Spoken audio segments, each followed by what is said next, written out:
जब से इलेक्शन का रिजल्ट आया ना भाई, तब से हिंदू वर्सेस हिंदू में लड़ाई फाइट स्टार्ट हो चुकी है। पहले हिंदू वर्सेस मुस्लिम हो रहा था इलेक्शन से पहले, लेकिन अब हिंदू वर्सेस हिंदू में लड़ाई हो रही है। अदर स्टेट के हिंदू यूपी वाले स्टेट के हिंदू को गाली दे रहे हैं, मतलब बहुत ज्यादा हैशटैग भी चलाया जा रहा था कुछ दिन 2 दिन तक, सेम ऑन हिंदू करके, दोगलेपन हिंदू करके, ये सब बहुत सारा हैशटैग चलाया गया सिर्फ इसी को लेके कि भाई जिस सरकार ने राम मंदिर बनवा दिया अयोध्या में, उसको वहां के लोगों ने नकार दिया साफ साफ। बीजेपी को 33 सीट मिली, समाजवादी पार्टी को 37 सीट मिली और वहीं कांग्रेस को 6 सीट्स मिली है यूपी में। सेंट्रल गवर्नमेंट और यूपी गवर्नमेंट ने मिलकर यूपी को एक नया दिशा दिया था, मतलब नेक्स्ट लेवल का डेवलपमेंट हुआ यूपी में। नहीं कहा जा सकता ऐसा कि भाई डेवलपमेंट जरूर हुआ, लेकिन भाई मानना पड़ेगा कि आखिर वहां के लोगों ने क्यों नकार दिया बीजेपी को मात्र 33 सीट, समाजवादी पार्टी को 37 सीट मिला और कांग्रेस को 6 सीट मिला। आइए जानते हैं इसके पीछे का क्या रीजन। क्या वो वहां पे कास्टिज्म चला है, यादव जी को देंगे, पंडित जी को देंगे, मतलब हिंदू आपस में डिवाइड हो चुके, क्या उन्हें मजबूर किया गया ऐसा करने के लिए, या फिर और कोई दूसरा रीजन था जिसे बीजेपी को ना चुनने का रीजन था।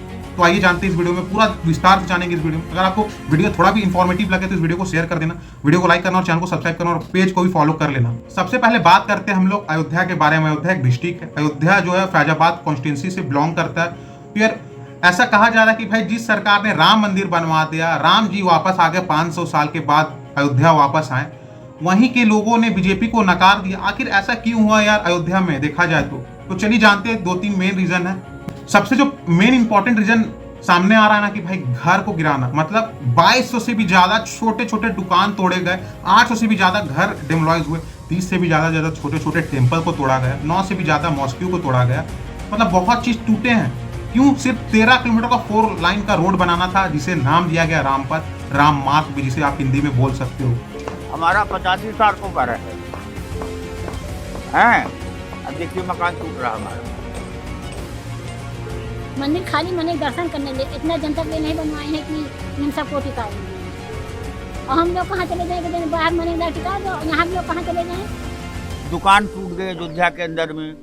जब middle class family, lower middle class family या फिर कोई गरीब फैमिली घर बनाता है ना, वो अपने दिल और इमोशंस के साथ घर को बनाता है। उस घर के साथ बहुत ही ज्यादा याद जुड़ी हुई रहती है। उसे सिर्फ कुछ ही घंटे में, कुछ ही दिनों में तोड़ दिया जाना वो बहुत ही दुखद की बात होती है। सिर्फ यूपी का ही बात नहीं कर रहा भाई, और भी अदर स्टेट की बात कर रहा हूँ भाई। बनारसी में भी काशी विश्वनाथ कॉरिडोर बना ना, वहां भी बहुत सारे घर तोड़े गए, छोटे छोटे मंदिर तोड़े गए। इसीलिए इस बार नरेंद्र मोदी जी का ना भाई, जो सीट जीते तो है नरेंद्र मोदी जी, लेकिन इस बार बहुत ही कम मार्जिन था एज कम्पेयर टू प्रीवियस। इस बार मात्र 1.5 लाख वोट से जीत पाए हैं। जो 2200 दुकानें टूटी, 800 घर तोड़े गए और भी चीजें जो टूटी ना, ये 13 किलोमीटर 4 लाइन रोड बनने में, तो वहां के लोग यार बहुत ही आहट पहुंची यार। इसमें एक बीजेपी ने गलती कर दिया, उन्हें प्रॉपर एक अदर जगह पे सेटअप करके दे देना चाहिए था, तो ये बात का नौबत ही नहीं आती कि भाई उन्हें मुआवजा कम मिला कर। मैं अपने मीडिया के सम्मानित बंधुओं से कहना चाहता हूं कि आप अयोध्या आकर देखिए, व्यापारी बंधु आए हुए हैं। नए घाट से लेकर और शहादतगंज तक 13 किलोमीटर बुलडोजर चलाकर दुकानों को, मकानों को तोड़ दिया गया। शाम को 7 बजे प्रशासनिक अधिकारी आते और कहते हैं आधे घंटे में सामान हटाओ।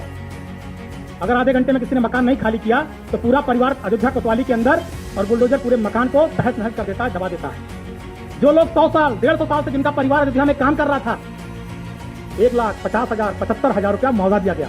दुकानें टूटी, उनका क्या होगा भाई? उनको तो रोज कमाना खाना था, उनका तो एक तरह से बोलो कोई बिजनेस ठप हो गया। उनको फिर से टाइम लगेगा सेटअप करने में अपना, क्योंकि अयोध्या ग्रोथ कर रहा और भी करेगा। बड़े बड़े होटल सेटअप हो रहे हैं अयोध्या में, रेलवे इंफ्रास्ट्रक्चर बहुत अच्छा हो चुका, एयरपोर्ट सेटअप हो चुका और बहुत ही ज्यादा इन्वेस्टर पैसा लगा रहे इन्वेस्टमेंट में, लेकिन उनको फायदा नहीं है ना यार। बड़े बड़े लोग इन्वेस्ट कर रहे हैं पैसा, ना कि वो कर पाएंगे। एक मिडिल क्लास फैमिली तो इन्वेस्ट नहीं करेगा अयोध्या में, जिनके पास पैसा का आखिर वही इन्वेस्ट कर पाएगा अयोध्या में। तो वहां के लोगों का आरोप है कि भाई जो बोल रहे कि जॉब क्रिएट हुई, यस जॉब क्रिएट हुआ, बट भाई वहां के लोगों को जैसे वेटर का नौकरी मिल रहा होटल में, ऐसा लोग कहा जा रहा है। वहाँ के लोग प्रवक्ता आते हैं, जब इनसे अयोध्या में रोजगार की बात की जाती है तो ये कहते हैं कि अयोध्या में रेस्टोरेंट बन रहे हैं, होटल बन रहे हैं, मॉल बन रहे हैं, इससे युवाओं को रोजगार मिलेगा। सर मैं आपके सजेशन पे मैं आपको दिखा रहा हूँ, आज रिज्यूम लेके, मैं अपना CV लेके आपके बनाए हुए सारे रेस्टोरेंट होटलों में गया, जहाँ मुझे ये पता चला कि जितने भी मैनेजर और अच्छे पोस्ट पे हैं सब आपके लोग भर्ती हुए हैं और अयोध्या के युवाओं को बेटर की नौकरी मिल रही है। कह रहे इसी नाराजगी के कारण वहां के लोग को मजबूरी में आकर बीजेपी को वोट नहीं देना पड़ा। तो भाई ये सब बंद करो, हिंदू वर्सेस हिंदू करना। एक लॉजिकल थिंकिंग से भी सोचो कि अगर आपका भी घर तोड़ा जाए तो भाई आप भी वोट नहीं दोगे। अब हम लोग ना पूरा यूपी की बात करें ना भाई, यूपी में आखिर क्यों इतना सीट कम हो गया? बीजेपी 33 सीट लेकर आई, 29 सीट का उन्हें इस बार लॉस देखने को मिला। 37 सीट समाजवादी पार्टी जीत गई इस बार और कांग्रेस पार्टी 6 सीट जीती। उत्तर प्रदेश को आप अपने आप में कंट्री बोल सकते हो, वहां पे उतना ज्यादा जनसंख्या उत्तर प्रदेश में। उत्तर प्रदेश सिर्फ 80 मेंबर ऑफ पार्लियामेंट देता है, जो एक मेन मुद्दा रहता है कोई भी सरकार फॉर्मेशन होने में। यूपी का बहुत बड़ा योगदान है, लेकिन आदित्यनाथ योगी जी ने इतना डेवलपमेंट किया यूपी में, फिर भी वहां के लोग नाराज रहे। क्यों, ऐसा क्या हुआ? चलिए जानते हैं 3-4 रीजन इसके बारे में भी। देखो, यूपी सबसे बड़ा राज्य है पूरे देश में, जहां पर जनसंख्या ज्यादा, वहां पर युवाओं की भी जनसंख्या ज्यादा। तो जो पहला रीजन है ना, अग्निवीर योजना, बहुत लोग बोलेंगे भाई बेतुकी बात है। जी हाँ, पहला अग्निवीर योजना, यार बहुत ज्यादा प्रोटेस्ट हुआ था जब अग्निवीर योजना लॉन्च हुआ था बिहार, उत्तर प्रदेश जैसे स्टेट में, क्योंकि मेनली जो सोल्जर जाता है ना आर्मी में, वो यार यूपी ही से बहुत ज्यादा यंगस्टर को जाता है। तो यार 4 साल का अगर अग्निवीर योजना है तो उनको कोई बेनिफिट नहीं मिलने वाला, क्योंकि अग्निवीर योजना 4 साल आप नौकरी करिए, उसमें से 25% जो बेटर होगा उनको आगे ले जाया जाएगा, 75% जो पैसा लेकर वापस निकल जाए। तो यार मेन रीजन तो यही था, वहाँ के युवा लोग बहुत ही दुख थे अग्निवीर योजना आने से।